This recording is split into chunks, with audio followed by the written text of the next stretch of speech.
जो है क्लास, यहाँ पर हम देखते हैं इंपॉर्टेंस ऑफ अलगी। कल भी ऐसे कुछ इकोनॉमिक इंपॉर्टेंस के बारे में देखे थे थोड़ा थोड़ा, लेकिन पूरे अलगी के इंपॉर्टेंस को एक जगह पर देख लेते हैं। पहला तो कि अलगी जो होता है वो भोजन के सोर्स के रूप में या भोजन के रूप में जो है ना यूज किया जाता है, क्योंकि उसमें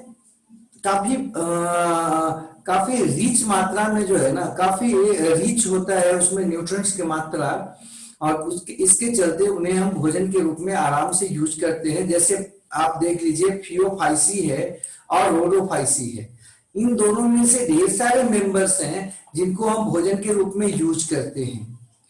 कुछ क्लोरोफाइसी का भी मेंबर है, उसको भी यूज करते हैं। साइनोफाइसी का भी कुछ मेंबर है जिसको हम भोजन के रूप में यूज करते हैं। लेकिन भोजन के रूप में मुख्यतः अलगी का फियोफाइसी और रोडोफाइसी जो है वो आपका उसके मेंबर्स जो है ना उपयोग होते हैं। नेक्स्ट बात है, एक सामान्य फियोफाइसी का अगर हम बात करें तो उसमें न्यूट्रिएंट्स का जो मात्रा होता है वो निम्नलिखित रूप में होता है। कार्बोहाइड्रेट करीब 57.4% होता है, जबकि प्रोटीन जो होता है वो करीब 5% होता है, लिपिड करीब 2% होता है, और उसके साथ साथ अन्य जो आपके एलिमेंट्स होते हैं, ट्रेस एलिमेंट्स मतलब माइक्रो एलिमेंट्स या माइक्रो न्यूट्रिएंट्स, वो भी उसमें पाए जाते हैं। अर्थात काफी अच्छा एक भोजन का सोर्स भोजन है वो, या भोजन का सोर्स है। नेक्स्ट हम आगे बात करते हैं, ये जो आपका फियोफाइसी है उसमें से कौन कौन सा जो है ना आपका मेंबर भोजन के रूप में यूज किया जाता है। तो सामान्यतः पाल्मिलिया है या सार्गेसम है। ये जापान में जो है ना सार्गेसम का उपयोग होता है ज्यादा भोजन के रूप में। रोडोफाइसी में एलेरिया है, कॉन्ड्रस है, कॉन्ड्रस क्रिप्टस जिसको बोलते, या फिर आपका पोरफायरा है। ये सारे के सारे जो है आपके रोडोफाइसी वाले वो मेनली कार्बोहाइड्रेट भोजन के रूप में यूज किए जाते हैं, वो आपका कार्बोहाइड्रेट देते हैं। शायद आप लोग को पीछे का याद होगा, कॉन्ड्रस क्रिप्टस को ऐसे भी हम लोग आयरिश मॉस बोलते थे, ठीक है, आयरलैंड में पाया जाता था ज्यादा। और ये जो है ना आपका आइसक्रीम वगैरह के बनाने में इसका उपयोग किया जाता था। अब तो कई जो है ना आर्टिफिशियल केमिकल्स आ गए हैं तो इनका उपयोग कम हो गया, नहीं तो पहले जो भी हम लोग बनाते थे नेचुरल तरीके का होता था भोजन वगैरह में, या फिर इवन जो भी प्रोडक्ट बनाते थे अधिकांश नेचुरल होता था। और इसलिए जो है ना इन नेचुरल कंपोनेंट्स के रूप में उनमें अलगी का उपयोग अधिक होता था, या फिर कोई और भी आपके नेचुरल प्रोडक्ट का उपयोग होता था। लेकिन वर्तमान में तो आर्टिफिशियल केमिकल्स आ गए हैं जिनको हम लोग मिला देते हैं और वो आपका टेस्ट या कुछ हद तक जो लक्षण होता है वो भी आपका नेचुरल जैसा ही दे देते हैं। क्लोरोफाइसी जो होता है, क्लोरोफाइसी में क्लोरेला का यूज करते हैं मुख्यतः हम लोग भोजन के रूप में, और क्लोरेला में काफी मात्रा में जो है ना इसेंशियल अमीनो एसिड्स होता है, अर्थात ये कुछ हद तक एक अच्छा प्रोटीन सोर्स माना जाता है। और इसका उपयोग हम लोग स्पेस फूड के रूप में भी करते हैं क्लोरेला को। और शायद आप लोग जानते होंगे इसको हम लोग जो अंतरिक्ष में जाते हैं, स्पेस जो फ्लाइट होता है उसमें हम लोग का वो जो यान होता है जो स्पेस में ले जाता है उसमें इसको रखा जाता है ताकि ये क्या करे, नेचुरल या नॉर्मल जो है ना हवा प्रोवाइड करा सके, ऑक्सीजन सप्लाई कर सके और CO2 को वहां से रिमूव कर सके। नेक्स्ट है साइनोफाइसी में नॉस्टक को यूज करते हैं भोजन के रूप में, स्पाइरुलिना को यूज करते हैं, इनमें भी काफी मात्रा में प्रोटीन होता है। रोडोफाइसी में आप देखे थे वो मुख्यतः कार्बोहाइड्रेट रखे हुए था ज्यादा, और यहाँ पर साइनोफाइसी में बोल रहे थे कि ये जो है ना मुख्यतः आपका प्रोटीन रखे हुए है, या क्लोरोफाइसी में प्रोटीन अमीनो एसिड्स काफी मात्रा में होते हैं, और इसलिए इनका उपयोग जो है हम दवाओं के रूप में भी करते हैं या भोजन सप्लीमेंट या भोजन के रूप में करते हैं साइनोफाइसी का मुख्यतः। कोस्टल रीजन में अगर हम जाते हैं, मतलब कि तटीय क्षेत्रों में अगर हम जाते हैं, समुद्र के किनारे वाले क्षेत्रों में जाते हैं, तो वहां पर जो है ना लोग अपने जानवरों को चारा के रूप में भी अलगी का यूज करते हैं। जैसे लेमिनेरिया है, सारगेसम है, इसको जो है ना वो अपने जानवरों को देते हैं खाने के लिए, और जानवर उनका चारा के रूप में इनका उपयोग करते हैं। नेक्स्ट है, ये अगर अगर हम लोग को देते हैं, अगर अगर सोर्स है अलगी, अगर अगर आप लोग अगर जानते होंगे तो शायद देखे होंगे जेली लाइक मटेरियल्स होता है, चपचपा मटेरियल्स होता है, और ये नेचुरली आपका रोडोफाइसिस से निकाला जाता है। इसका उपयोग समानता जो है ना वो आपका कल्चर मीडियम के रूप में किया जाता है। लेबोरेटरी में आपको पाया जाता है, ये आपको मिलेगा लेबोरेटरी में। समानता ये जो है ना डस्ट के रूप में रहता है, और उसमें हम लोग डिस्टिल वाटर मिलाकर उसको क्या करते हैं, उसको कल्चर मीडियम में बदल देते हैं, और या फिर एक्टिव कल्चर मीडियम में बदल देते हैं, जिसमें हम बैक्टीरिया को रख सकते हैं, टिश्यू कल्चरिंग कर सकते हैं, ऐसा कुछ प्रोसेस या प्रक्रियाओं को वहां पूरा कर सकते हैं। देखो रोडोफाइसी जो है उसमें से मुख्यतः अगर निकाला जाता है, इसलिए रोडोफाइसी को हम लोग जो है ना एगेरोफाइट्स भी बोल देते हैं। ऐसे जेलिडियम के लिए समानता हम लोग एगेरोफाइट्स शब्द उपयोग करते हैं, मतलब अगर को देने वाला पौधा, जेलिडियम अमेंसिल, ये जो है ना मुख्यतः आपका एगेरोफाइट्स के रूप में कहलाता है। ऐसे ग्रेसिलेरिया से भी काफी मात्रा में अगर प्राप्त होता है। और अगर है क्या आपके दिमाग में आ जाना चाहिए, अगर जो है ना वो चिपचिपा पदार्थ होता है, उसका उपयोग हम लोग नेचुरल कल्चर मीडियम के रूप में, इवन उसको जो है ना आइसक्रीम में मिलाया जाता है या दवाओं में मिलाया जाता है, क्योंकि वो हाइड्रोफिलिक होता है, वाटर को अपनी तरफ अट्रैक्ट करके रखता है और चपचपा जो है ना वो पदार्थ बनाता है। नेक्स्ट जो बात करते हैं हम, अगला है ये जो है आपका कॉलेजिनिन क्या सोर्स के रूप में भी जो है ना एनिमल्स आप ये अलगी जो है ना वो आपका उपयोग होता है। नेक्स्ट इसमें हम लोग कॉलेजिनिन का किसमें उपयोग करते हैं, तो ये जो कॉलेजिनिन है, कॉलेजिनिन का उपयोग हम लोग करते हैं सामान्यतः टूथपेस्ट वगैरह, आइसक्रीम, पेंट या कॉस्मेटिक बनाते हैं या मेडिकल वगैरह जो बनाते हैं, तो उसमें उसको हम लोग क्या करते हैं, जो इंग्रेडिएंट्स को मिलाते हैं, तो मिलाने के लिए इसको हम लोग आपका मीडियम के रूप में यूज करते हैं। तो टूथपेस्ट वगैरह में भी इसको मिलाया जाता है, अच्छे किस्म के जो टूथपेस्ट वगैरह होता है उसको बनाने में इसका उपयोग करते हैं, या फिर आइसक्रीम, पेंट, कॉस्मेटिक, मेडिसिन, ये सब के मीडियम के रूप में इसका यूज करते हैं, जिसमें हम लोग इंग्रेडिएंट को मिलाकर क्या करते हैं, उसको बनाते हैं। आपका इसको हम लोग समांतर कोलेजिन को भी हम लोग समांतर रोडोफाइसिस से ही निकालते हैं, या रोडोफाइसी के सेवाल से प्राप्त करते हैं। जैसे कॉन्ड्रस जो है ना कॉमन है, जिससे हम लोग कॉलेजिनिन को निकालते हैं। नेक्स्ट हम लोग बात करते हैं एज सोर्स ऑफ एल्जिनिक एसिड या एल्जिनेट्स। ये जो एल्जिनिक एसिड या एल्जिनेट्स होता है, ये निकाला जाता है मुख्यतः फियोफाइसी के सेल वाल से, और फाइकोकोलोइड होता है एक तरह का। फाइको मतलब आपको पहले भी बताए थे कि अलगी, और कोलोइडल आपका जो है ना कंपाउंड होता है। तो ये जो है ना मुख्यतः फियोफाइसी के सेल वाल से निकाला जाता है, और इसका उपयोग हम लोग इमल्सन के रूप में या फ्लेम प्रूफिंग प्लास्टिक के रूप में, मतलब कि जल्दी जो है ना वो आग से खराब ना होने वाला प्लास्टिक के रूप में, या सिक्योरिटी ग्लासेस के रूप में करते हैं। इवन आइसक्रीम बनाने में, ऑर्नामेंट के रूप में, मतलब कि क्रीम जो लगाते हैं हम लोग क्या कटने उठने के बाद, या फिर आपके घाव वगैरह में, तो उसमें आपको इसका हम लोग यूज करते हैं। साथ ही साथ ये ब्लीडिंग को भी रोकने में उपयोग किया जाता है।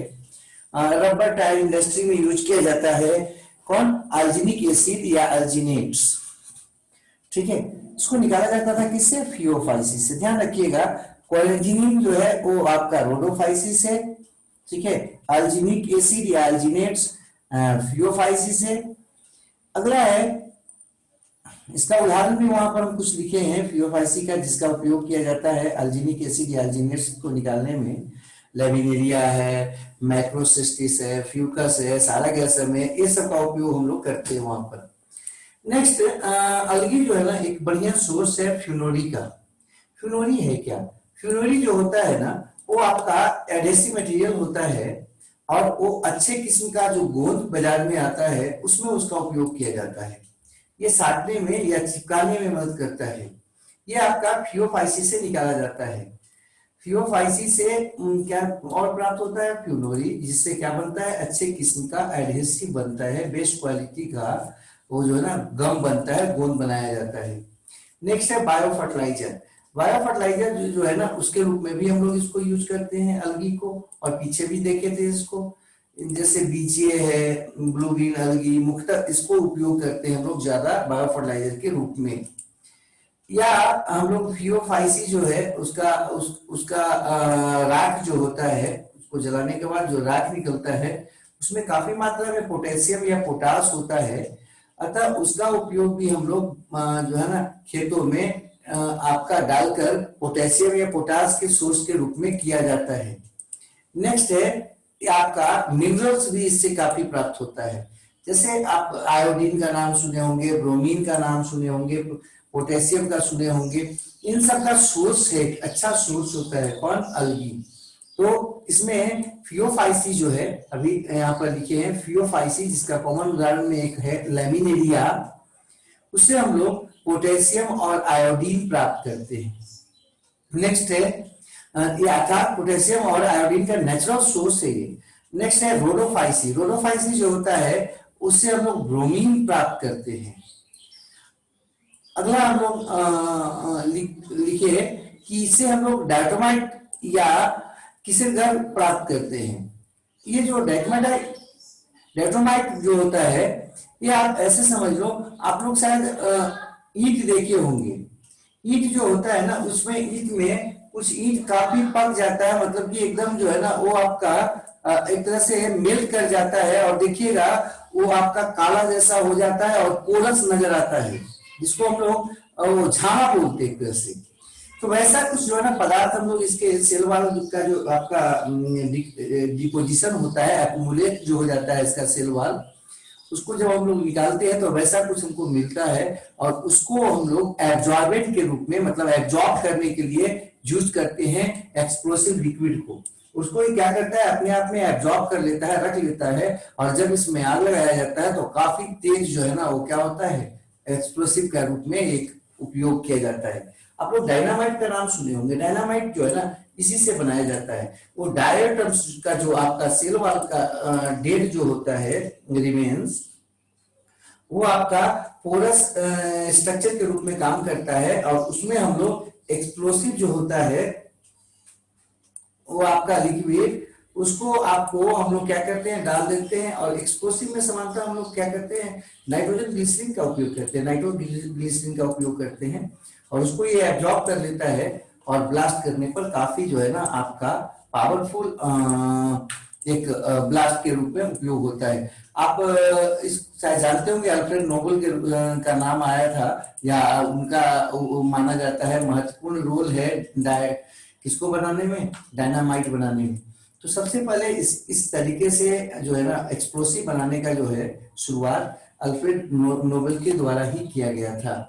अगला है इसको, ये जो आपका निकलता है इसका रिमेन्स, सिलिशियस सेल वाल जो निकलता है रिमेन्स किसका, डायटम्स का, उसका उपयोग हम लोग इंसुलेट करने में भी करते हैं। जैसे जहां से आप सुनते होंगे शायद कि ढेर सारे जो आपके थर्मल पावर जो है, जहां पर बिजली जो है कोयला से बनाया जाता है, उसमें जो पाइप होता है जिससे आपका वो वेपर गुजरता है, स्टीम जिसको हम लोग बोलते हैं वाटर का, वो जब गुजरता है ना तो क्या होता है, पाइप खराब हो सकता है या हो जाता है, उसमें ऑक्सीडेशन होना शुरू हो जाता है, डैमेज हो जाता है, तो उसमें इसको इंसुलेट करने में इसका उपयोग किया जाता है। ये क्या करता है, उसको इंसुलेट कर देता है, अंदर से लगा देते हैं तो क्या करता है, उसको इंसुलेट कर देता है, और इंसुलेट करने के कारण वो पाइप का जो है ना आपका जो टाइम स्पेन है, जीवन काल है, वो बढ़ जाता है।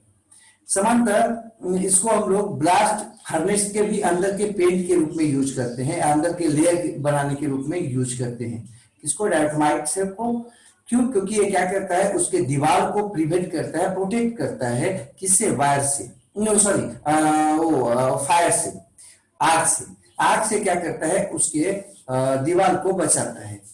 नेक्स्ट जो हम लोग आगे जो देखते हैं वो आपका कई रूम आप सुने होंगे, साउंड प्रूफ रूम आता है, बनाया जाता है। ये जो साउंड प्रूफ रूम होता है उसके दीवार पर जो है ना, इससे आपको क्या करते हैं, इसके एक लेयर बना देते हैं अंदर से, तो क्या होता है वो आपका साउंड प्रूफ रूम हो जाता है। और अगर बाहर से बना दे तो 110% जो है ना वो एकदम साउंड प्रूफ हो जाएगा, ना आवाज अंदर से बाहर आएगा ना बाहर से अंदर जाएगा। ये हम लोग पढ़ रहे थे डायटोमाइट के बारे में या किशनगढ़ के बारे में। किशनगढ़ के बारे में क्या बता रहे थे कि ये जो है ना सिलिशियस रिमेन्स होता है सेल वॉल का, किसका, डेड डायटम्स का। इसका उपयोग कुछ किस चीज में किया जाता है, तो डायनामाइट बनाने में। डायनामाइट में जो आपका एक्सप्लोसिव होता है लिक्विड, उसको एब्जॉर्ब करके ये कंसंट्रेट कर लेता है, एक जगह पर ले आता है, जिससे क्या होता है वो आपका धमाका काफी जबरदस्त होता है। तो डायनामाइट बनाने में इसका उपयोग करते हैं।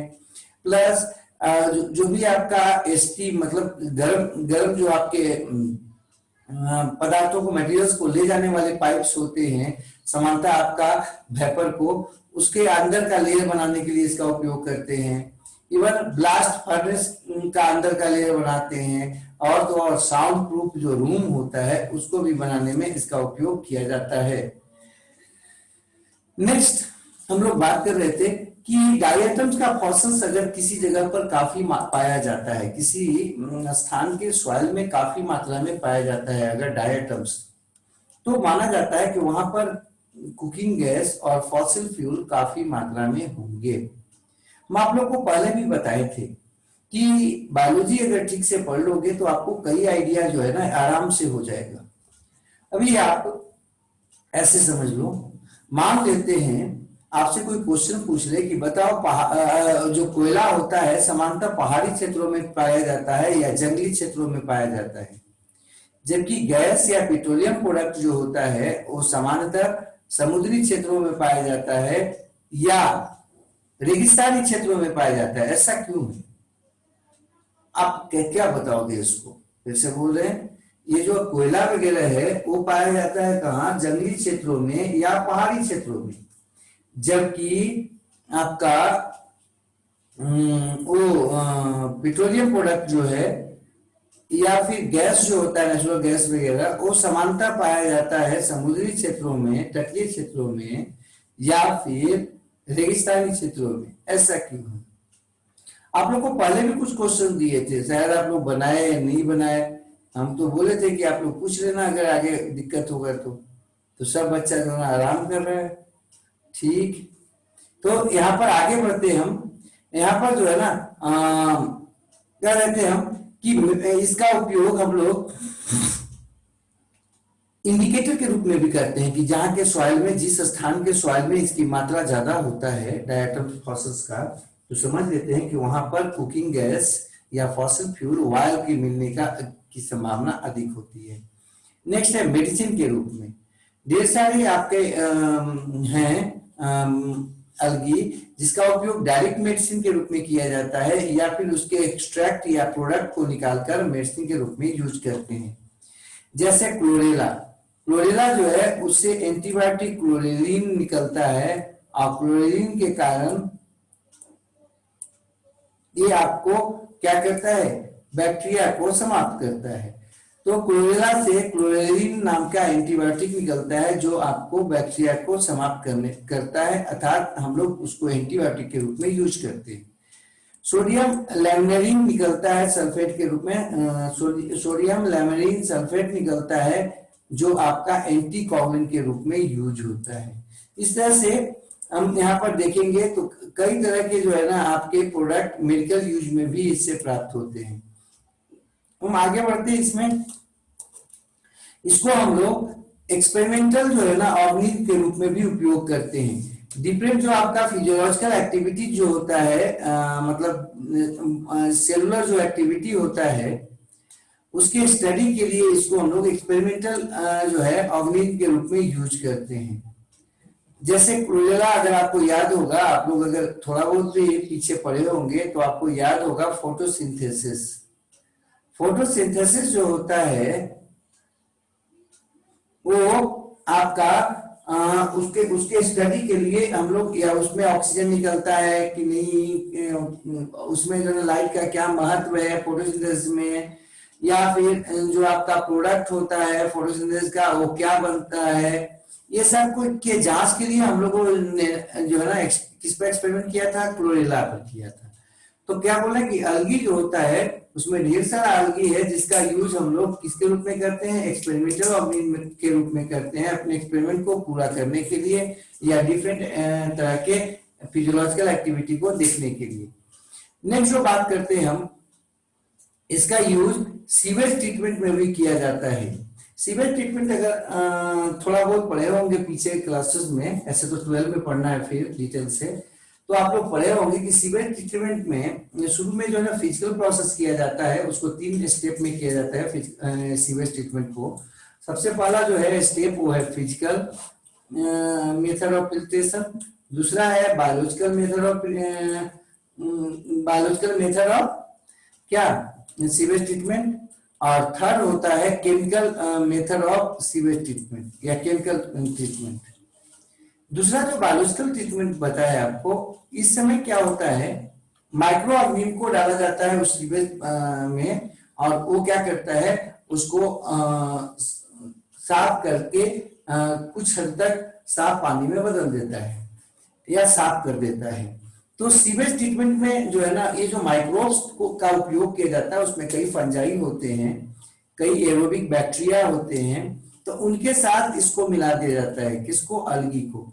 जब मिला दिया जाता है और मिलाकर उस सीवेज में डाला जाता है तो फंजाई और बैक्टीरिया क्या करते हैं उस सीवेज में जो आपका मटेरियल्स है उसको डिकम्पोज करते हैं, लेकिन डिकम्पोज करते और साथ ही साथ उसको डिकम्पोज करने के लिए उनको क्या चाहिए, ऑक्सीजन चाहिए।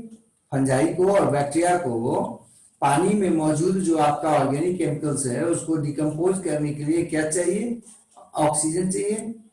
और ये जो ऑक्सीजन का सप्लाई उनको होता है फंगस को या बैक्टीरिया को, एरोबिक बैक्टीरिया को, ये कौन सप्लाई करता है, तो इसके लिए उसमें हम लोग अलगी मिला देते हैं और ये अलगी क्या करता है उनको आपका ऑक्सीजन का सप्लाई जारी रखता है। तो खैर नेक्स्ट क्या बताए कि ये आपको क्या करता है, ऑक्सीजन जो है ना आपका सप्लाई करता है, जिसके चलते इसको सीवेज ट्रीटमेंट में भी यूज किया जाता है। नेक्स्ट बात करते हैं, ये आपका एक्वेटिक इकोसिस्टम का प्रोड्यूसर होता है या आउटोट्रॉफ से।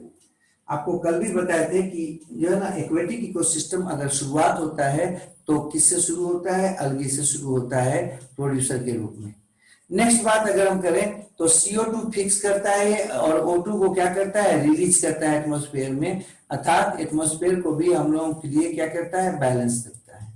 ये ध्यान रखिएगा कि ये क्या करता है, ऑक्सीजन को रिलीज करता है और CO2 को फिक्स करता है, जिससे वायुमंडल में कार्बन डाइऑक्साइड की मात्रा कम बनी रहती है और ऑक्सीजन की मात्रा भी आपका क्या हो जाता है, बैलेंस रहता है। नेक्स्ट है पैरासाइट के रूप में, कुछ एक अलगी ऐसे भी हैं जो पैरासाइट के रूप में काम करते हैं, जैसे स्पिरुलोस। स्पिरुलोस जो है वो आपका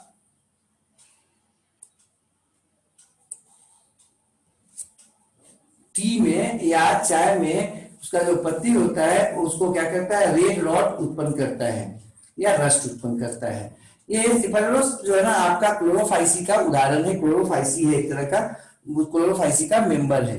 नेक्स्ट ये क्या करता है, आपका यूजेबल जो पानी होता है, फ्रेश वाटर जो होता है जिसका हम उपयोग करते हैं पीने में या जानवरों को धोने में, जानवरों की ड्रिंकिंग में के लिए या कपड़ा वगैरह साफ करने के लिए, उसमें क्या करता है ये अल्गल ब्लूम उत्पन्न करता है या वाटर ब्लूम। अल्गल ब्लूम या वाटर ब्लूम जो होता है मुख्यतः बीजीए के कारण होता है, ब्लू ग्रीन अलगी के कारण होता है, और ये क्या करता क्या है कि वाटर में ऑक्सीजन का लेवल घटा देता है और गाड़ियों का जो स्पीड होता है, जैसे जो आपका एक्वेटिक जो है वाहन जैसे शिप वगैरह है, उसका आपका गति को करीब करीब 40 से 50% तक कम कर देता है। मतलब काफी जो है ना हानिकारक प्रभाव है इसका। किसमें, ये तो फिजिकल देख रहे थे कि एक तो जो है ना क्या करेगा आपको उसका जो है ना जो शिप वगैरह है उसके स्पीड को कम कर देगा। दूसरा क्या बता रहे हैं कि ऑक्सीजन लेवल को कम करेगा। अब जरा सोचो, अगर उसमें ढेर सारे अलगी हो जाए तो इसी को अल्गल ब्लूम बोलते हैं। एक बार फिर से बोल दे, अल्गल ब्लूम है क्या? तो जो है ना, अचानक सडन जो है ना, काफी मात्रा में अलगी का ग्रोथ हो जाना, तेजी से क्विकली जो है ना ग्रोथ हो जाना किसी एक्वेटिक मीडियम में, क्या कहलाता है? तो वो आपका अल्गल ब्लूम कहलाता है। अल्गल ब्लूम होने का कारण कई है। तो अल्गल ब्लूम यहाँ पर हम उसको नहीं पढ़ाएंगे, अल्गल ब्लूम 12 में पढ़ना है। फिलहाल आप यहाँ पर यही दिमाग में रखिए इस जगह पर कि अल्गल ब्लूम के कारण जो अलगी है वो काफी तेजी से बढ़ जाता है किसी एक्वेटिक मीडियम में। और जब वो तेजी से बढ़ जाएगा, काफी तेजी से बढ़ जाता है कम समय में, तो वहां पर क्या होता है, वो दूसरे जानवरों के लिए हानिकारक बन जाता है। इवन ऑक्सीजन को खींचता है तेजी से, क्योंकि ऑक्सीजन गलियों में कम होता है। तो इससे आपका जो पानी है उसमें ऑक्सीजन जो घुला हुआ होता है रूप में, उसकी मात्रा कम हो जाती है और ढेर सारे एक्वेटिक एनिमल्स जो उस पानी से अपने कार्बन डाइऑक्साइड को हटाते हैं और O2 को लेते हैं, वो आपका समाप्त होने लगते हैं या समाप्त हो जाते हैं। तो अल्गल ब्लूम का घाटा है आपका काफी। नेक्स्ट जो बात करते हैं, ये जो अल्गल ब्लूम है वो मुख्यतः होता है किसके द्वारा? ब्लूगिन अलगी के द्वारा, ऐसा पीछे वहां पर फिगर में बताया है। नेक्स्ट, ये इसमें से कुछ एक वेराइटी जो होता है वो पॉइजनस होता है। कई बार मछलियां उसको खा के समाप्त हो जाती हैं या मर जाती हैं। नेक्स्ट, इसका जो उदाहरण है पॉइजनस का, उसमें डायनोफ्लाइलेट्स है या मोनोसिस्टिस है। अगला जो हम यहाँ पर थोड़ा सा ऐसे ही लिख दिए, ऐसे तो पीछे बताया होंगे शायद आपको, रेड सी। रेड सी किसको कहते हैं? तो रेड सी आपको बताया था ना कि वो जो सी का जो आपका वाटर है वो दूर से देखने में कैसा नजर आता है? लाल नजर आता है। और ये आपका मुख्यतः होता है ट्राइकोडेस्मियम इरिथ्रियम के द्वारा। ट्राइकोडेस्मियम इरिथ्रियम के द्वारा। ये क्या करता है? एक तरह का साइनोबैक्टीरिया है। ये वाटर जो है आपका ब्लू, आपका जो ग्रीन होता है उसको रेडिश ब्राउन कर देता है और दूर से देखने में वो लाल नजर आता है। इसको ध्यान रखिएगा कि रेड सी के लिए कौन सा अलगी जिम्मेवार है। तो रेड सी के लिए ट्राइकोडेस्मियम इरिथ्रियम या इरिथ्रियम, ये आपका एक तरह का साइनोबैक्टीरिया है जो वाटर के कलर को चेंज कर देता है। और इसलिए हमको दूर से देखने पर ये जो पानी इसका होता है वो कैसा नजर आता है? आपका रेडिश ब्राउन नजर आता है। तो ये हम लोग पढ़ रहे थे रेड सी के बारे में, या कुछ एक जो है ना आपका इंपॉर्टेंस था अलगी के उसके बारे में। इसमें कुछ एक घाटा जो था वो भी दिए हैं या दिखाए हैं, और जो फायदा था उसको भी देखें। नेक्स्ट जो बात हम लोग करते हैं, कुछ समरी टाइप का कर लेते हैं। पांचों जो किंगडम पढ़े थे हम लोग, उसका कुछ कैरेक्टरिस्टिक्स था। देखो, अगर आपको याद होगा तो कैरेक्टरिस्टिक्स हम देखेंगे तो किसका देखेंगे? मोनेरा का, प्रोटिस्टा का, फंजाई का, प्लांटी का, इवन जो है ना आपका और कौन बचा? एनिमलिया का या एनिमल का। अब यहाँ पर जरा सा देख लो कुछ एक कैरेक्टर के लिए इनमें अंतर। पहला है सेल टाइप। इसका जो सेल टाइप होता है मोनेरा का, वो कैसा होता है? प्रोकैरियोटिक होता है। लेकिन अगर प्रोटिस्टा में जाइएगा उसका सेल टाइप में, तो वो यूकैरियोटिक होता है। फंजाई भी कैसा? यूकैरियोटिक। एनिमलिया भी कैसा? यूकैरियोटिक। प्लांटी भी कैसा? यूकैरियोटिक। तो पहला कैरेक्टर था सेल वॉल। दूसरा कैरेक्टर का सेल टाइप। दूसरा कैरेक्टर है सेल वॉल। सेल वॉल जो होता है आपका मोनेरा में नॉन सेलुलोजिक होता है। अगर आपको याद होगा, नाग नाम बताया होंगे, एसिटाइल ग्लूकोसामिन, वो आपका नॉन सेलुलोजिक पॉलीसेकेराइड होता है और अमीनो एसिड दोनों मिला होता है। उसे आपका सेलुलोज नहीं होता है। बस ये ध्यान रखना है कि मोनेरा में सेल वॉल में सेलुलोज नहीं होता है। जबकि अगर हम प्रोटिस्टा में देखें तो प्रोटिस्टा जो है उसमें आपका सेल वॉल कुछ में प्रेजेंट होता है। कैसा आपका प्रोटिस्टा में सेलुलोजिक होता है। कुशेक में जो आपके ग्रीन होते हैं, मतलब जैसे यूनिसेलुलर अलगी वगैरह है, तो उसमें कैसा होता है, सेलुलोजिक होता है प्रोटिस्टा में। फंजाई का बात करें तो फंजाई में भी जो है ना सेलुलोज नहीं होता है, लेकिन सेल वॉल होता है काइटिन के रूप में। हाँ, नेक्स्ट जो है आपका उसका बात कर ले अगर हम प्लांटी का, तो प्लांटी में जो है ना सेलुलोजी का सेल वॉल होता है, जबकि एनिमेलिया में सेल वॉल होता ही नहीं है। तो ये हम लोग देख रहे थे दूसरा कैरेक्टर सेल वॉल का। तीसरा कैरेक्टर है न्यूक्लियर मेम्ब्रेन का। मोनेरा जो होता है उसमें न्यूक्लियर मेम्ब्रेन नहीं होता, क्योंकि वो प्रोकैरियोटिक है। और प्रोटिस्टा जो होता है उसमें आपका क्या होता है, सेल वॉल सेलुलोजिक कुछ में था, ये सब हम लोग देखे थे। अब न्यूक्लियर मेम्ब्रेन के बारे में कह रहे थे, तो मोनेरा में क्या बताया कि न्यूक्लियस होगा ही नहीं, तो न्यूक्लियर मेम्ब्रेन नहीं होगा। जबकि प्रोटिस्टा है, फंजाई है, प्लांटी है, एनिमेलिया है, ये सब यूकैरियोटिक है, तो सब में न्यूक्लियर मेम्ब्रेन होगा।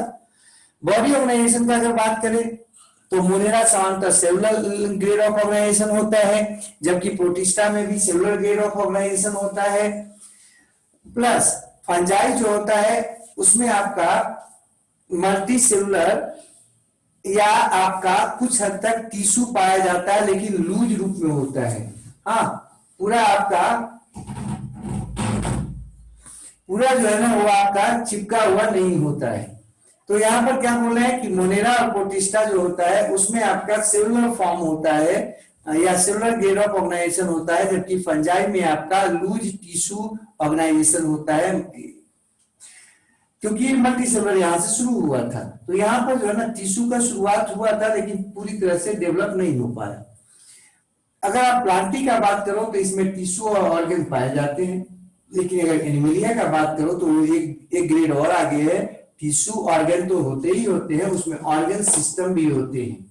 हाँ, मतलब कई ऑर्गन मिलकर कई टिश्यू मिलकर ऑर्गन बनाते हैं। तो ये तो आपका इसमें भी है, प्लांटी में भी और एनिमेलिया में भी टिश्यू और ऑर्गन।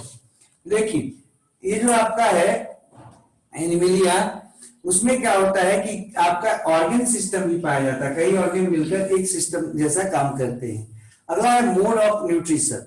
मोड ऑफ न्यूट्रिशन का अगर बात करें तो मोनेरा में आपका आउटोट्रॉपिक होता है और हेट्रोट्रॉपिक, दोनों प्रकार का होता है। आउटोट्रॉपिक में कीमोसिंथेटिक भी हो सकता है, फोटोसिंथेटिक भी हो सकता है। और हेट्रोसाइक्लिक जो होता है वो आपका सेप्रोफिटिक और पैरासिटिक होता है। नेक्स्ट बात करते हैं प्रोटिस्टा का। प्रोटिस्टा जो होता है उसका मोड ऑफ न्यूट्रिशन का अगर बात करें तो आउटोट्रॉपिक होता है, मतलब फोटोसिंथेटिक होता है, तथा कुछ जो है ना आपका हेट्रोट्रॉपिक भी होता है। मतलब इसमें आउटोट्रॉपिक और हेट्रोट्रॉपिक दोनों प्रकार के ऑर्गेनिज्म होते हैं। लेकिन अगर फंजाई का बात करें तो केवल हेट्रोट्रॉपिक होता है और खास करके सेप्रोफिटिक होता है, कुछ पैरासिटिक होते हैं। नेक्स्ट अगर बात करें प्लांटी का, तो प्लांटी कैसा होता है, आउटोट्रॉपिक होता है, फोटोसिंथेटिक होता है। देखो मोनेरा में भी फोटोसिंथेटिक है, मतलब ऑटोट्रॉपिक है, लेकिन मोनेरा में दो प्रकार का है, ऑटोट्रॉपिक भी है और कीमोसिंथेटिक भी है। मतलब कुछ केमिकल से भी अपना भोजन बना लेंगे और कुछ किससे बनाता है, लाइट से। तो कीमो ऑटोट्रॉपिक भी है और फोटो ऑटोट्रॉप भी है। ठीक है, नेक्स्ट जो हम बात करते प्लांट तो हो गया था, ऑटोट्रॉपिक होगा, और ऑटोट्रॉपिक में कैसा, फोटोसिंथेटिक। अगर एनिमेलिया का बात करें हम तो हेट्रोट्रॉपिक होता है और होलोजोइक टाइप का होता है। ये कुछ एक कैरेक्टर थे जिसके आधार पर उनको हम लोग बांटे थे या अलग अलग किंगडम में रखे थे। इसको दिमाग में रखिएगा तो क्या होगा, वो पूरा का पूरा आपका किंगडम क्लासिफिकेशन क्लियर हो जाएगा। ठीक है, 7 आपका जो है प्रमुख है, लेकिन ऐसे 5 माना जाता है कैरेक्टर्स। एक है सेल टाइप, दूसरा है सेल वॉल। कैसा है भाई, तो सेल वॉल वाला जो है ना वो चलता भी है और नहीं भी चल पाता है, इसलिए इस पे ज्यादा दिमाग नहीं लगाते। तीसरा है आपका न्यूक्लियर मेम्ब्रेन, ये भी इंपॉर्टेंट है। अगर न्यूक्लियर है, न्यूक्लियस है, न्यूक्लियर मेम्ब्रेन है तो आपका यूकैरियोटिक। अगर न्यूक्लियस या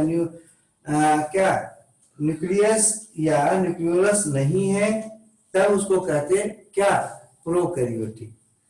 तो ये आपको हम लोग कुछ बता रहे थे न्यूक्लियर मेम्ब्रेन के आधार पर। बॉडी ऑर्गेनाइजेशन भी आप देख रहे होंगे, ये भी आपका क्लियर है। तो कम 4 जो कैरेक्टर्स है ना इसको दिमाग में रखिएगा, और 5वां कैरेक्टर जो दिमाग में रखने का है वो सेल वॉल का बात है। नेक्स्ट जो बात हम लोग करते हैं वो आपका मोड ऑफ न्यूट्रिशन में, तो मोड ऑफ न्यूट्रिशन के आधार पर भी हम लोग कई ग्रुप में बांटते हैं, इसलिए इसको भी हम लोग क्या करें अभी देख लेते हैं। नेक्स्ट हम बात करते हैं, आगे बढ़ते हैं। आगे अगर बात करें, कुछ बात लिखे हैं यहाँ पर, अगर सिंपलेस्ट प्लांट ऑन अर्थ कह दिया जाए, इस पृथ्वी का सबसे सामान्य या सिंपलेस्ट प्लांट कौन है, तो अलगी। ठीक है, इस अर्थ का है ना, पूरे अर्थ का। लेकिन अगर यही क्वेश्चन आ जाए कि सिंपलेस्ट प्लांट ऑन लैंड, है ना, जमीन पर सबसे सिंपलेस्ट कौन है, तो ब्रायोफाइट्स। ध्यान रखिएगा, पूरे पृथ्वी पर कौन हो जाएगा, अलगी। ठीक है, सिंपलेस्ट। लेकिन लैंड पर अगर बात किया जाए, लैंड सरफेस पे किया जाए, तो कौन हो जाएगा, ब्रायोफाइट्स। नेक्स्ट, सिंपलेस्ट जो है ना आपका भस्कुलर प्लांट किसको कहते हैं, तो ये जो आपका थैलोफाइट मतलब अलगी और दूसरा था ब्रायोफाइट, इन दोनों में आपके वेसल्स नहीं पाए जाते, भस्कुलर सिस्टम नहीं पाया जाता, जाइलोमोफ्लोएम, इसलिए इनको नॉन भस्कुलर कहते हैं। और जो टेरोफाइट्स है वहां से आपको क्या मिलेगा, भस्कुलर टिश्यू पाया जाने लगता है। तो वो आपका सिंपलेस्ट आपका भस्कुलर प्लांट का अगर बात करेंगे तो कौन हो जाएगा, टेरोफाइट्स। अगर इसी में कई क्वेश्चन आ सकता है, आप अपना आराम से कर सकते हैं कि फर्स्ट लैंड प्लांट कौन हो जाएगा, ब्रायोफाइट। लेकिन फर्स्ट अर्थ प्लांट हो जाएगा, अगर कि फर्स्ट अर्थ प्लांट कौन है, तो आप कौन बता दोगे, अलगी। अलगी जो है ना वो आपका एक्वेटिक है, इसलिए उसको वाटर के रूप में यूज करना है। लेकिन फर्स्ट आपको बोल देगा या प्रिमिटिव बोल देगा लैंड प्लांट, तो आपके दिमाग में आ जाना चाहिए कि लैंड बोले या अर्थ बोले तो क्या अंतर है। लैंड बोलेगा तो ब्रायोफाइट्स, अर्थ बोलेगा पूरे पृथ्वी बोल देगा, चाहे पानी हो चाहे अर्थ सरफेस हो, तब बोल देंगे हम क्या, अलगी। नेक्स्ट अगला बात है कि कौन सा अलगी है जिसके सारे के सारे मेंबर मैरीन होते हैं, तो फियोफाइसी। फियोफाइसी जो है ना उसके सारे के सारे, जिसको ब्राउन अलगी भी कहते हैं हम, उसके सारे के सारे मेंबर्स कैसे होते हैं, मैरीन होते हैं। नेक्स्ट, कौन सा अलगी है जिसका सभी मेंबर जो होते हैं वो कैसे होते हैं, यूनिसेलुलर होते हैं। इसका किसमें हम लोग ये सब देख रहे हैं, अलगी में, तो उसमें कौन हो जाएगा, बेसिलियोफाइट या बेसिलियोफाइटा और पाइलोफाइटा। बेसिलियोफाइटा या फाइसी और पाइलोफाइसी, ये क्या है, इसके सारे के सारे मेंबर जो होते हैं वो कैसा होता है, यूनिसेलुलर होता है। नेक्स्ट है, कौन सा ऐसा अलगल ग्रुप है जिसके सारे के सारे ऑर्गेनिज प्रोकैरियोटिक होते हैं, तो कौन हो जाएगा, साइनोफाइसी या ब्लू ग्रीन अलगी। ठीक है, ओल्डेस्ट अलगल ग्रुप कौन है, तो आराम से बता दोगे, साइनोफाइसी। लेकिन यहीं पर आ जाए ओल्डेस्ट लैंड प्लांट कौन है, तो कौन हो जाएगा, ब्रायोफाइट। ठीक है, अगर ओल्डेस्ट अलगल ग्रुप आ जाएगा तब क्या बोलेंगे, साइनोफाइसी। नेक्स्ट बात करते हैं, और कौन सा ऐसा जो है ना आपका अलगी है जिसके सारे के सारे मेंबर जो होते हैं वो आपका मल्टीसेलुलर होते हैं, तो फियोफाइसी। फियोफाइसी या ब्राउन अलगी जिसको बोलते हैं, उसके सभी के सभी मेंबर कैसे होते हैं, मल्टीसेलुलर होते हैं। क्लोरोफिल बी जो है ना किसमें प्रेजेंट होता है, तो साइनोफाइसी में। ठीक है, ग्रीन अलगी में। नेक्स्ट, क्लोरोफिल ए जो है ना किसमें एब्सेंट होता है, तो किसी में ही, मतलब कि कोई भी आप देखोगे ना अलगी का ग्रुप, सब में क्लोरोफिल ए होगा। क्लोरोफिल बी किसमें होगा, क्लोरोफाइसी में होगा। ठीक है, नेक्स्ट है, क्लोरोफिल ए जो है ना एब्सेंट किसमें होता है, तो किसी में नहीं, सब में होता है। फ्लैला जो है ना किसमें एब्सेंट होता है, तो दो है अलगल ग्रुप जिसमें आपका फ्लैला एब्सेंट होता है, एक साइनोफाइसी है, एक रोडोफाइसी है। नेक्स्ट, आपका नॉन फ्लैजिलेटेड मेल गैमेट्स किसमें पाया जाता है, तो ये पाया जाता है रोडोफाइसी में। Non flagellated male gametes, non flagellated male gametes ध्यान रखिएगा रोडोफाइसी, लेकिन फ्लैजिला एब्सेंट, तो Cyanophyceae and Rhodophyceae. Next, members are used in rice cultivation. कौन सा अलगी है जो राइस कल्टीवेशन में यूज किया जाता है, उसके मेंबर्स का उपयोग होता है? साइनोफाइसी, बायोफर्टिलाइजर के रूप में। ठीक है, पीछे भी देखे थे। वायल जो है ना वो आपका किस ग्रुप का फूड रिजर्व होता है? तो आंसर हो जाएगा इसका कौन? जैंथोफाइसी। ठीक है, जैंथोफाइसी में जो भोजन को इकट्ठा रखता है वो तेल के रूप में या वायल ड्रॉपलेट्स के रूप में रखता है। नेक्स्ट है, जो आउटर लेयर होता है जूस्पोर का, उसको क्या कहते हैं? आउटर लेयर जो होता है आपका जूस्पोर में, उसको क्या कहते हैं? तो जी सेल मेम्ब्रेन कहते हैं, सेल वॉल नहीं कहते हैं। ध्यान रखिएगा कि जूस्पोर जो होता है वो आपका क्या होता है, उसका सबसे बाहरी जो दीवार होता है या लेयर होता है वो सेल मेम्ब्रेन होता है, उसमें सेल वॉल नहीं होता। इंडोजीनस इसका आपका ग्रोथ होता है और प्लस इसमें आपका केवल सेल मेम्ब्रेन पाया जाता है। नेक्स्ट हम लोग बात करते हैं फर्टिलाइजेशन का। फर्टिलाइजेशन जो होता है वो दो प्रकार का होता है। सिनगैमी जिसको हम लोग बोलते हैं, इसको पीछे भी देखे थे, उसको केवल हम यहाँ पर लिख दे रहे हैं ताकि आगे आएगा तो आराम से क्लियर हो जाएगा।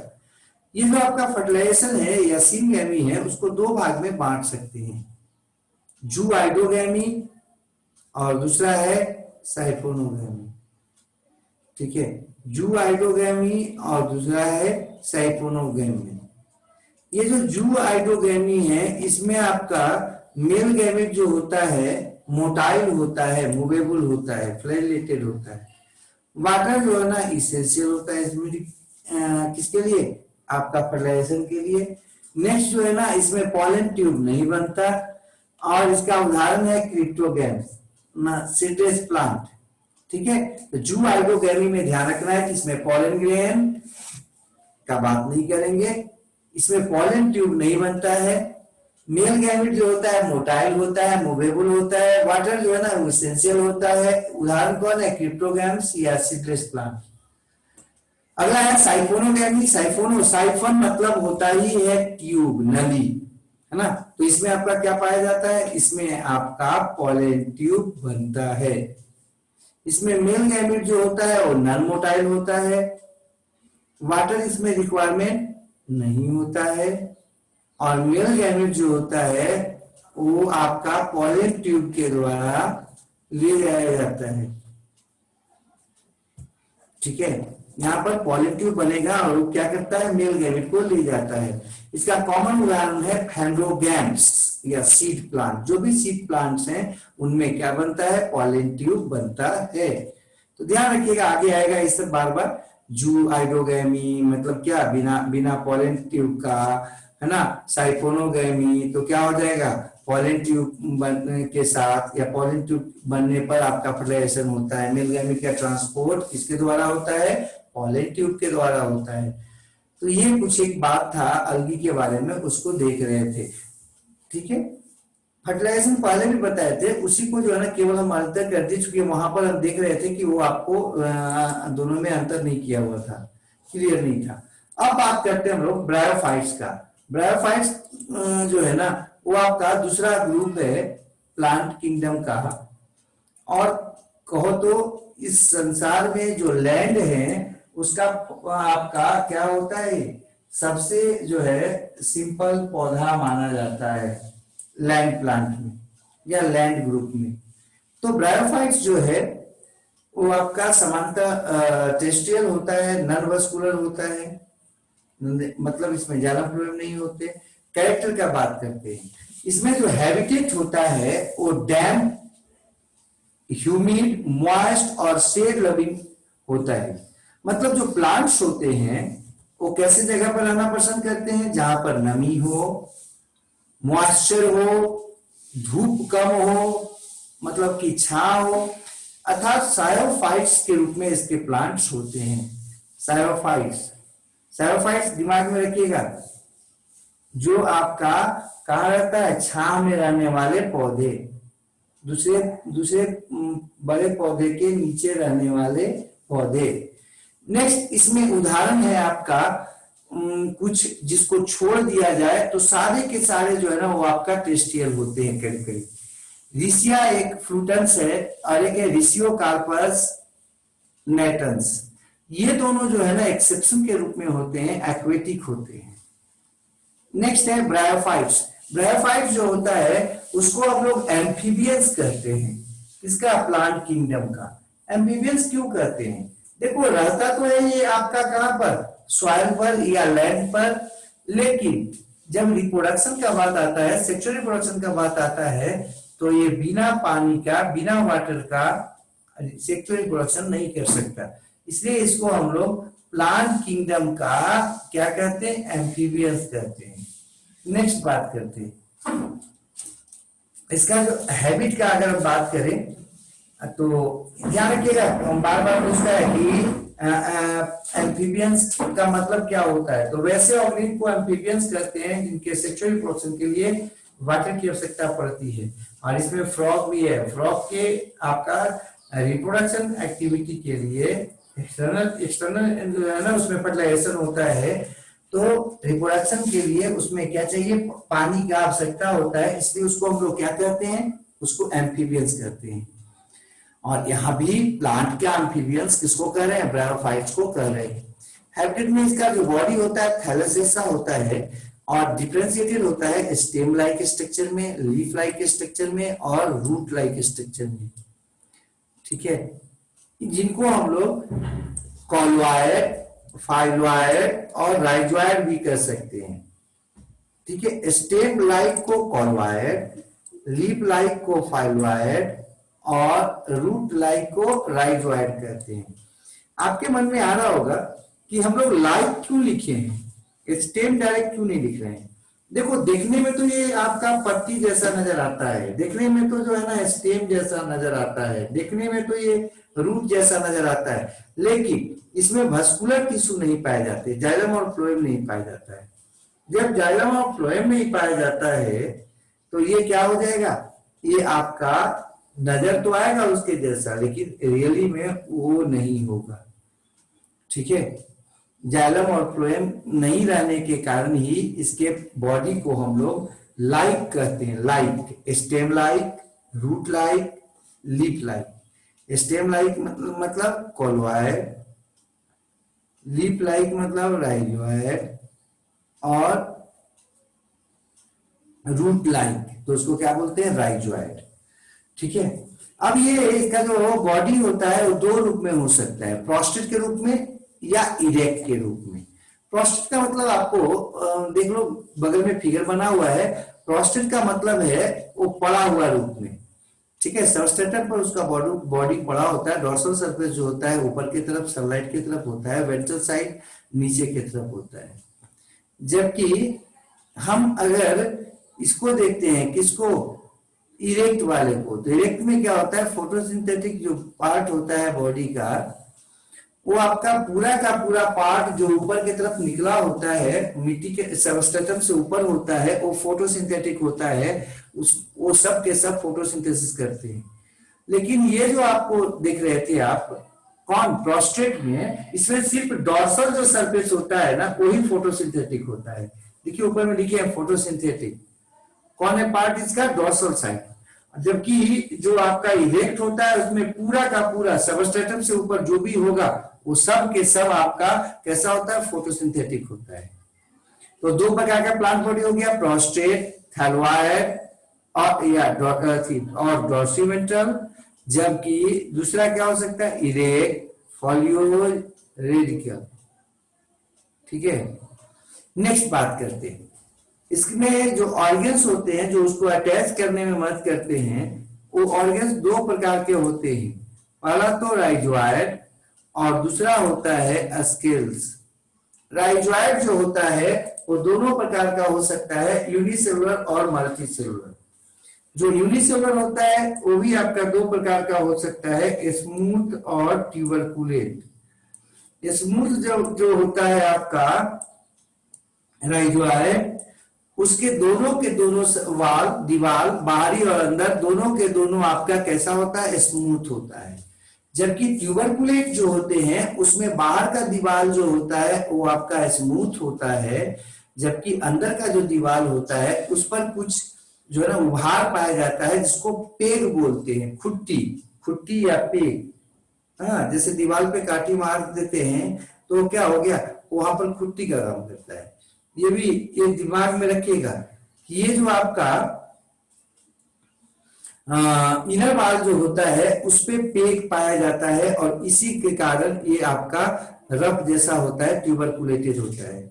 जबकि यूनिसेलुलर में एक जो होता है स्मूथ होता है, दूसरा कौन कैसा है, ट्यूबरकुलेट है।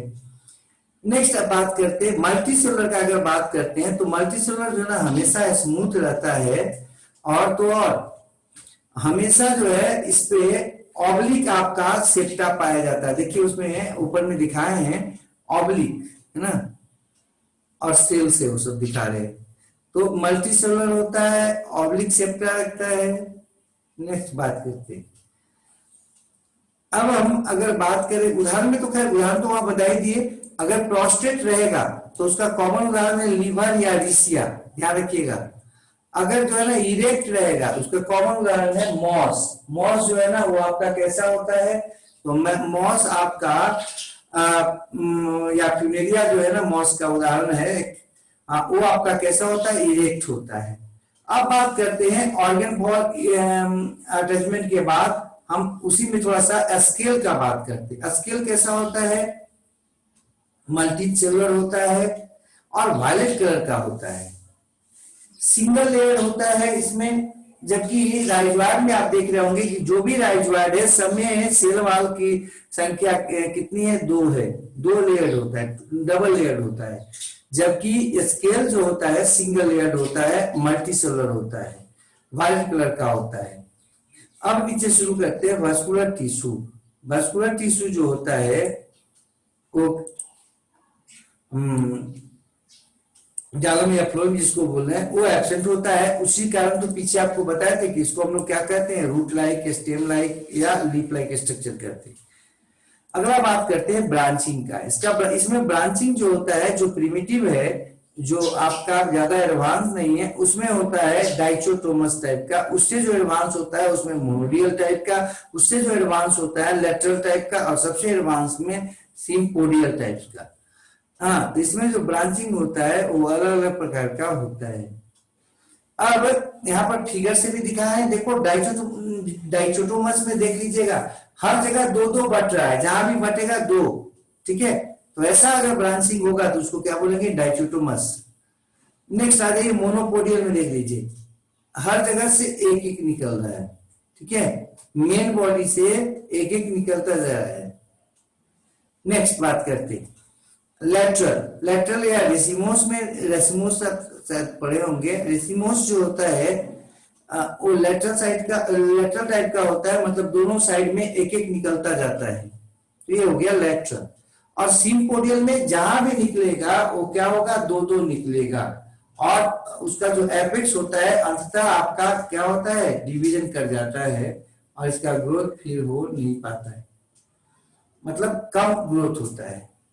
यहां पर लिखे हैं कि जो मेन प्लांट बॉडी इसका होता है फ्री लिविंग गैप्टोफाइट होता है, और जो स्पोरोफाइट होता है वो इसी गैप्टोफाइट पे ग्रो करता है या बॉर्न करता है। मतलब एक तरह से कहो कि इसका जो स्पोरोफाइट होता है वो गैप्टोफाइट पर पैरासाइट के रूप में रहता है या काम करता है। तो फिर से बोल दे रहे हैं कि इसका जो मेन प्लांट बॉडी होता है वो आपका फ्री लिविंग गैप्टोफाइट होता है, और जो स्पोरोफाइट होता है वो गैम्टोफाइट पर ही ऊपर जुड़ा होता है या ऊपर डेवलप होता है। नेक्स्ट जो गैम्टोफाइट होता है वो आपका डोमिनेंट होता है, हैप्लॉइड पेज होता है, और गैमीट प्रोड्यूस करता है माइटोसिस के थ्रू।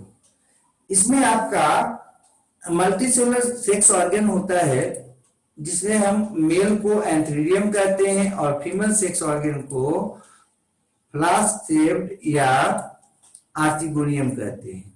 फिर से बोले कि जो मेन प्लांट बॉडी है, मेन प्लांट बॉडी में मल्टीसेलुलर सेक्स ऑर्गन होता है और मल्टीसेलुलर जो सेक्स ऑर्गन होता है उसमें एक एंथ्रीडियम होता है, एक आर्किगोनियम होता है।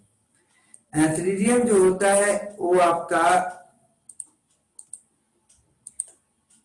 मेल सेक्स ऑर्गन होता है, जबकि आर्किगोनियम जो होता है वो फीमेल सेक्स ऑर्गन होता है। एंथ्रीडियम जो होता है वो फ्लास्क शेप्ड होता है, जबकि आर्किगोनियम जो होता है वो आपका कैसा होता है, सॉरी क्या बोल दिए, एंथ्रीडियम जो होता है ना वो आपका क्लब शेप होता है, गदानुमा होता है, जबकि आर्किगोनियम जो होता है वो फ्लास्क शेप होता है। फिगर भी पीछे दिखाएंगे आगे चल के। क्लोरोप्लास्ट जो इसमें होता है ना काफी छोटा छोटा होता है और काफी अधिक संख्या में होता है। पायलोनोइड समानता इसमें एब्सेंट होता है, एक को छोड़कर एंथोसीरस, एंथोसीरस में ये आपका पायलोनोइड पाया जाता है। तो ये हम लोग कुछ देख रहे थे इसका कैरेक्टर, जनरल कैरेक्टर्स में। ठीक है, नेक्स्ट बात करते, आगे बढ़ते हैं।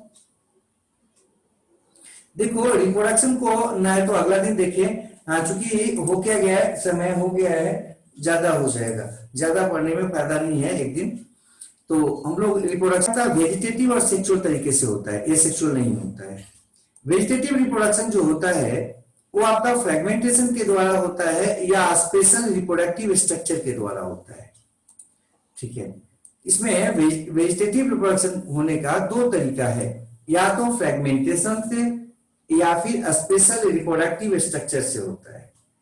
ये जो वेजिटेटिव रिप्रोडक्शन होता है प्रिमिटिव टाइप का होता है, कॉमन टाइप है और सबसे इफिशिएंट मेथड है इसके संख्या को तेजी से बढ़ाने का। ये आपका फेवरेबल कंडीशन में होता है, वेजिटेटिव रिप्रोडक्शन हमेशा फेवरेबल कंडीशन में होता है, ध्यान रखिएगा। अब इसमें पहला है फ्रेगमेंटेशन। फ्रेगमेंटेशन का जब बात करते हैं तो फ्रेगमेंटेशन में होता क्या है, देखो पहले फिगर से थोड़ा सा देख लेते हैं तो उसके बाद लिखा हुआ बात पढ़ लेंगे। देखो प्रोथैलस है या यंग थैलस है, इसमें क्या देख रहे हैं कि कुछ हद तक जो है ना आपका त्रिकोणाकार है। ठीक है, अब धीरे धीरे इसमें इसका जो एपेक्स है वो ग्रो करने लगता है, अर्थात ग्रोइंग हो जाता है, ग्रोइंग एपेक्स के रूप में निकल जाता है, वो ग्रोइंग पार्ट होता है।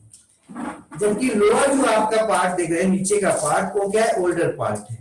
तो वो जो ऊपर का एपेक्स का जो पार्ट देख रहे हैं वो नया पार्ट बन गया। अब क्या होता है कि इसमें जो ओल्डर पार्ट होता है, मतलब नीचे का जो पार्ट होता है, वो धीरे धीरे डिजेनरेट करने लगता है, और जब डिजेनरेट कर लेता है तो क्या हो जाता है, अपर पार्ट बच जाता है।